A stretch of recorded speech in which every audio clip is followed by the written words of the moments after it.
itu bukan gender, itu adalah jenis kelamin. Jadi yang kita bahas hari ini adalah peran laki-laki dan perempuan yang merupakan hasil konstruksi sosial. Jadi benar tadi kata Bu Ida bahwa masing-masing daerah akan berbeda konstruksinya, bagaimana dia memahami membagi peran antara laki-laki dan perempuan. Oleh sebab itu maka di bidang Kementerian Pertanian mengeluarkan pengarus utamaan gender. Jadi jika ada jenis kelamin yang merasa tidak disetarakan, nah itulah yang harus kita tolong sehingga terjadi kesetaraan antara laki-laki dan perempuan.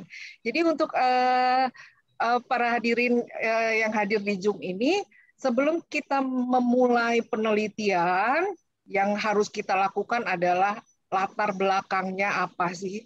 Jadi tadi sudah dijelaskan oleh Ibu Ida, Kementerian Pertanian itu menerapkan pengarus utamaan gender, di mana di Kementerian Pertanian itu sudah menetapkan 11 arah kebijakan pembangunan, salah satunya adalah pengarus utamaan gender.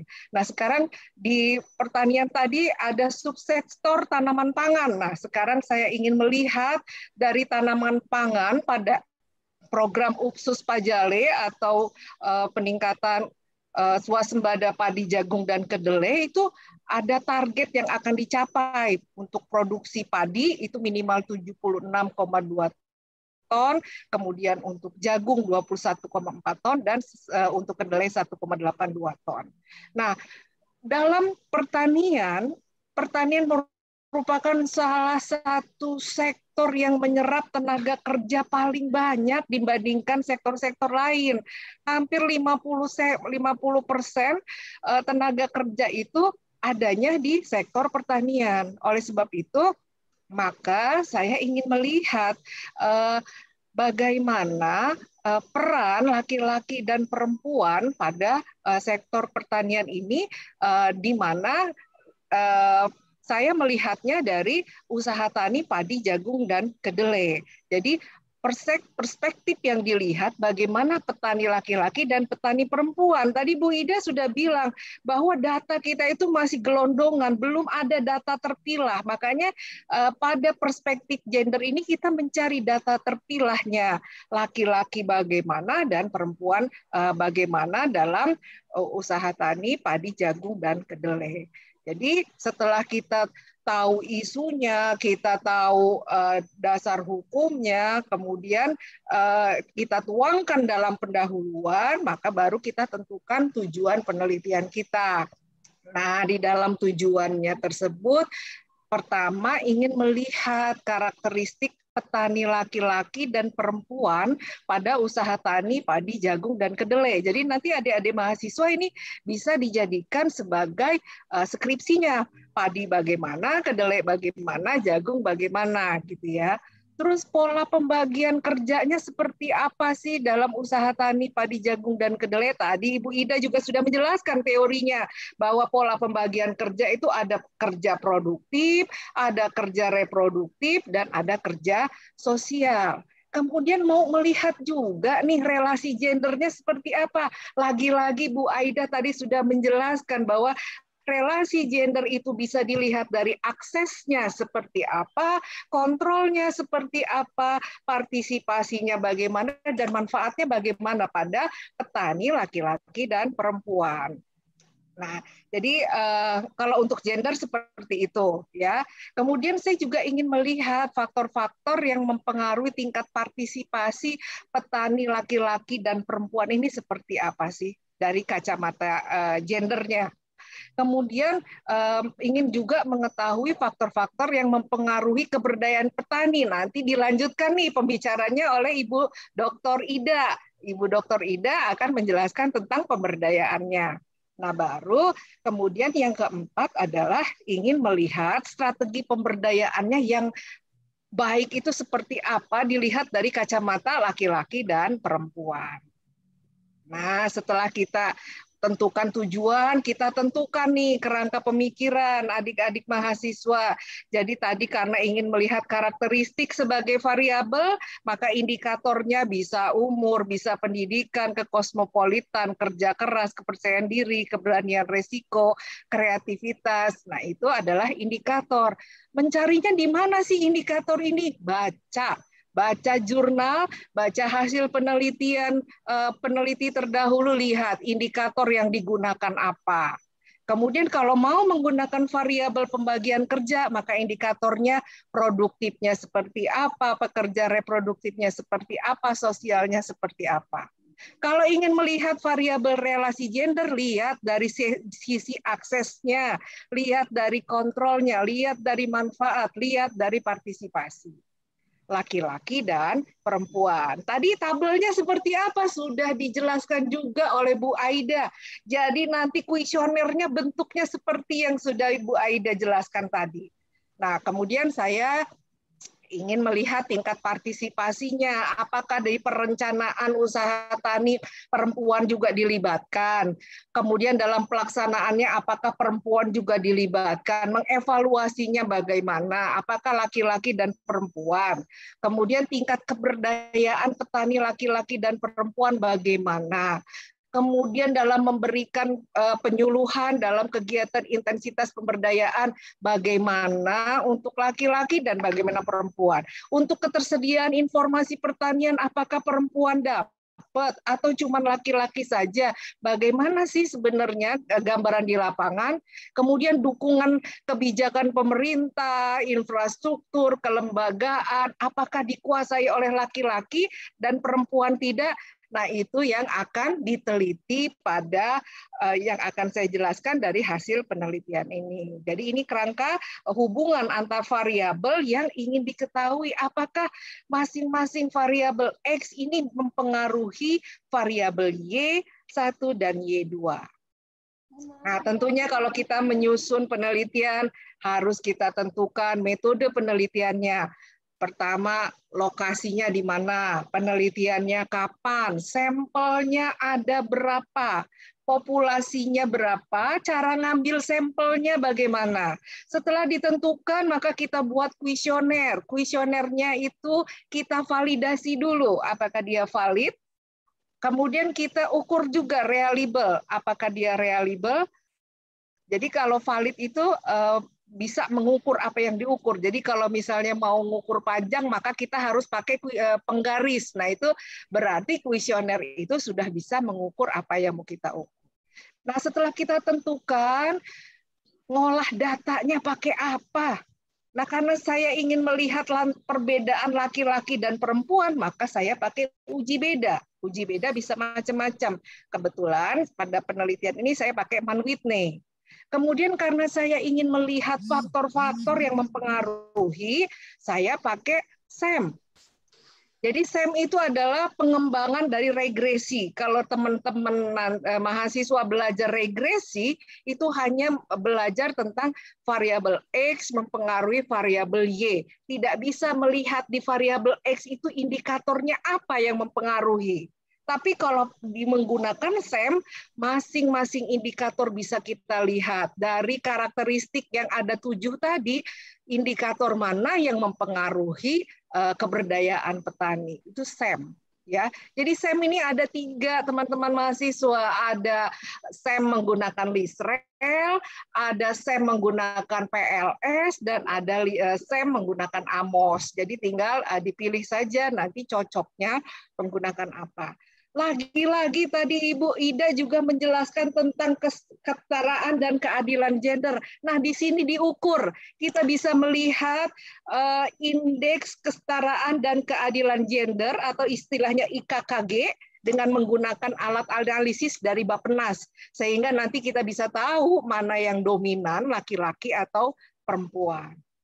Nah, selanjutnya akan dijelaskan dengan menggunakan data kualitatif supaya angka-angka tadi bisa bersuara.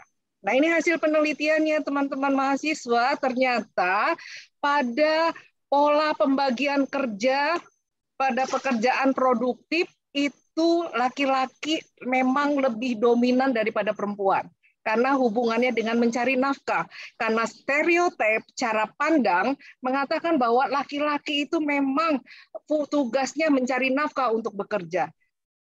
Tetapi perempuan juga ternyata cari nafkah juga. Dalam dunia pertanian, ini hasil penelitian di Provinsi Banten, ternyata perempuan tani ini membantu suaminya pagi-pagi bareng berangkat untuk bekerja.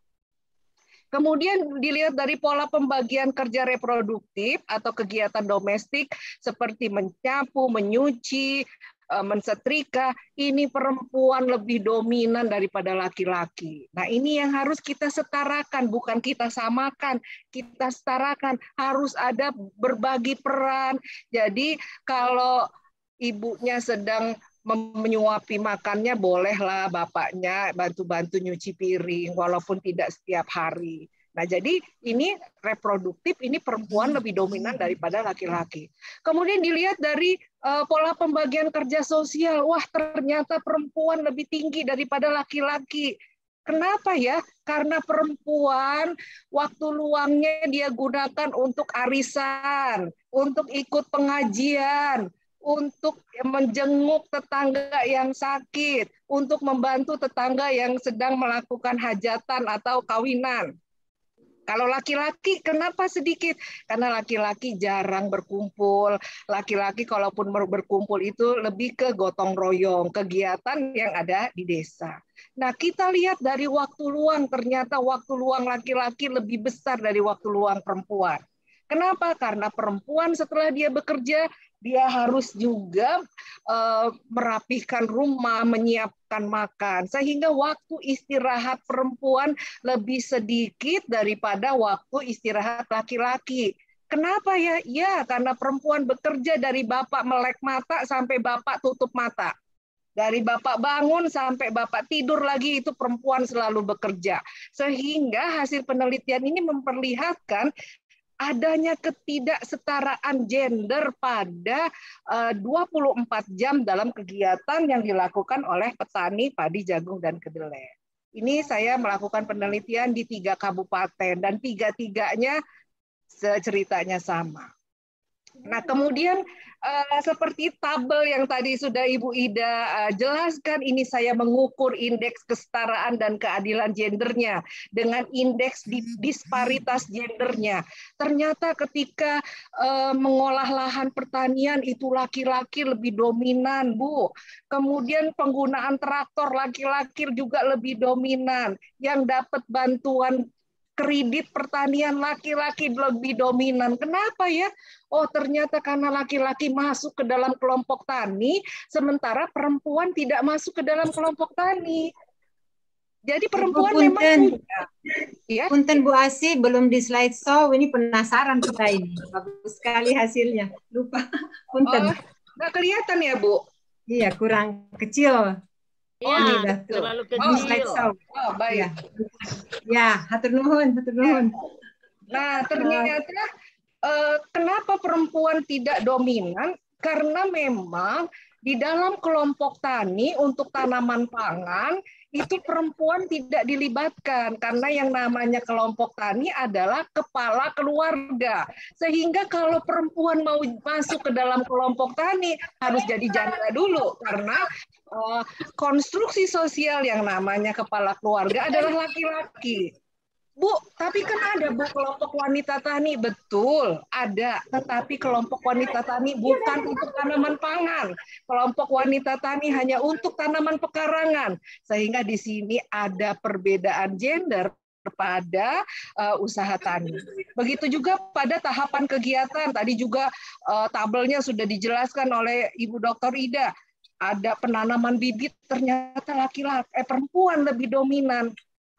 Kenapa perempuan lebih dominan? Karena perempuan lebih teliti. Nah, kalau misalnya perempuan lebih dominan dalam penanaman bibit, harusnya perempuan diikutsertakan dalam penyuluhan. Ini perempuan tidak ikut penyuluhan, tapi dia yang nanam.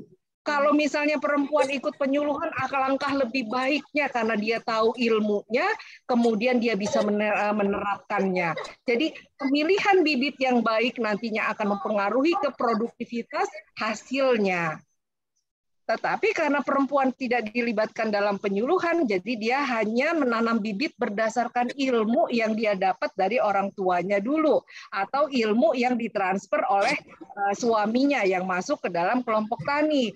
Karena di dalam kelompok tani bisa menerima penyuluhan. Nah, untuk pengolahan lahan laki-laki dominan. Pupuk laki-laki dominan. Saya tanya, kenapa? Ibunya menjawab, dosis pupuk saja saya tidak tahu. Pupuknya apa saja juga saya tidak tahu. Iya, karena memang yang dapat penyuluhan laki-laki. Tapi kalau untuk penyiangan dan pemeliharaan itu laki-laki, perempuan lebih dominan. Karena memang perempuan itu teliti, tekun. Nah, kalau pemanenan ini laki-laki lebih dominan. Begitu juga dari relasi gender, dari akses kontrol.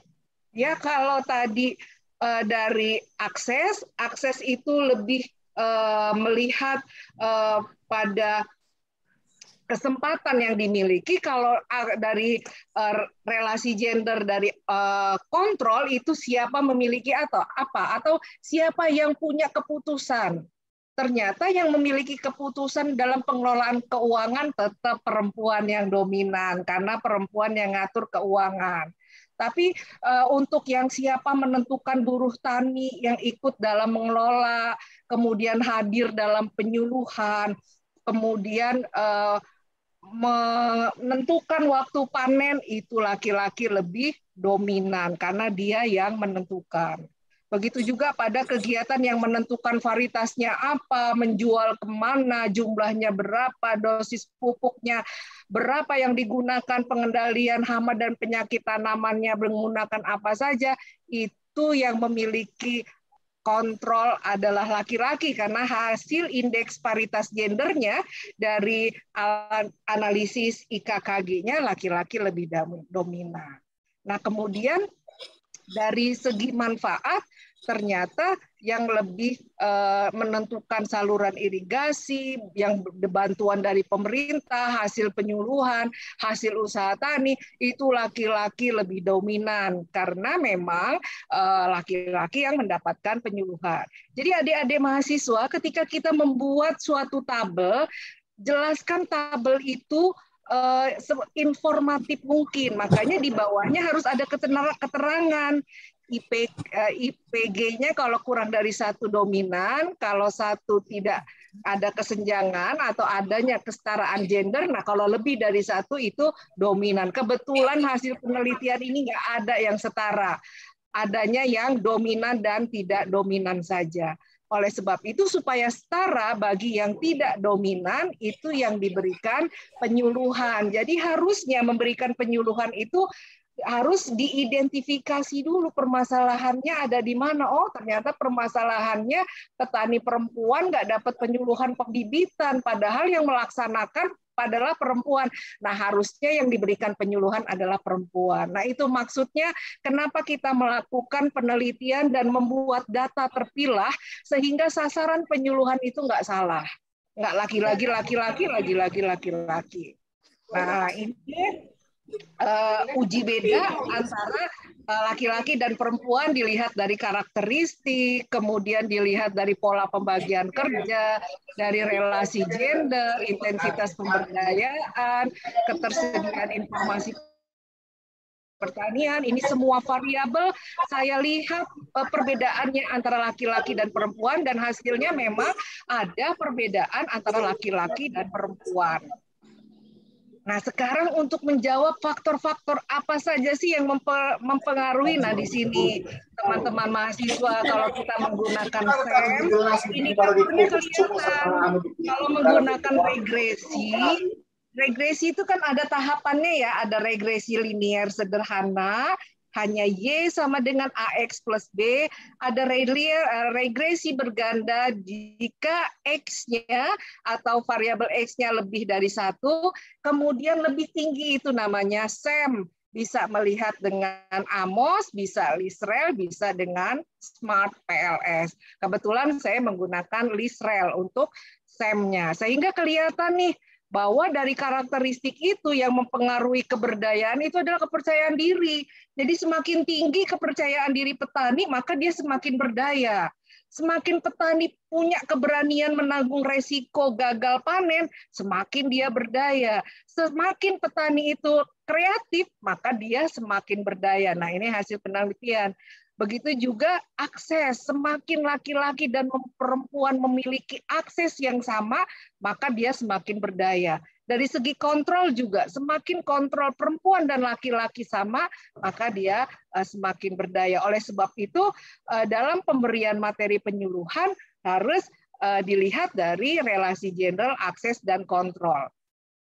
Nah, begitu juga untuk petani perempuan. Jadi kalau ini petani laki-laki, ini data terpilah laki-laki, kemudian ini data terpilah untuk petani perempuan, kalau ini laki-laki dan perempuan. Jadi memang nanti hasil penelitian ini harus ada penyuluhan untuk petani perempuan itu materinya yang mana, petani laki-laki itu materi yang mana, kalau perempuan dan laki-laki digabungkan materinya yang mana. Itu tadi terlihat dari indeks disparitas gendernya, indeks kesetaraan dan keadilan gendernya, mana yang dominan, itu tidak usah lagi dikasih penyuluhan, mana yang kurang dominan, itu yang diberikan penyuluhan. Nah, dari hasil analisis dengan menggunakan SEM, baru kita buat pemodelan. Nah, pemodelan itu adalah hubungan dari masing-masing variabel. Jadi, kalau kita ingin menyusun strategi, jadi kalau adik-adik mahasiswa biasa menyusun strategi hanya menggunakan SWOT, nah ini ada lagi nih cara menyusun strategi dengan melihat input, proses, hasil, dan output. Inputnya sudah pasti adalah petani, kemudian variabel-variabel yang berhubungan. Prosesnya proses pemberdayaan, nanti hasilnya ada ingin meningkatkan partisipasi petani, dan outputnya adalah, outcome-nya adalah keberdayaan petani. Jadi dari strategi, kalau ini strategi untuk petani laki-laki, kalau ini strategi untuk petani perempuan, dan ini strategi untuk petani laki-laki dan perempuan. Nah, setelah kita susun strategi, baru kita buat jangka pendeknya apa yang harus dilakukan, jangka panjangnya apa yang harus dilakukan. Jadi kalau buat penelitian harus ada solusi, tidak hanya memberikan hasil saja. Jadi untuk jangka pendeknya, laki-laki harus didorong partisipasinya, kemudian untuk jangka panjang, itu untuk laki-laki adalah harus didorong relasi gender untuk akses dan kontrol. Kemudian untuk perempuan ini jangka pendeknya adalah peningkatan partisipasi dari karakteristiknya supaya perempuan lebih bisa berani menanggung risiko, karena kalau dari hasil penelitian yang dominan adalah laki-laki yang menanggung lebih berani menanggung risiko.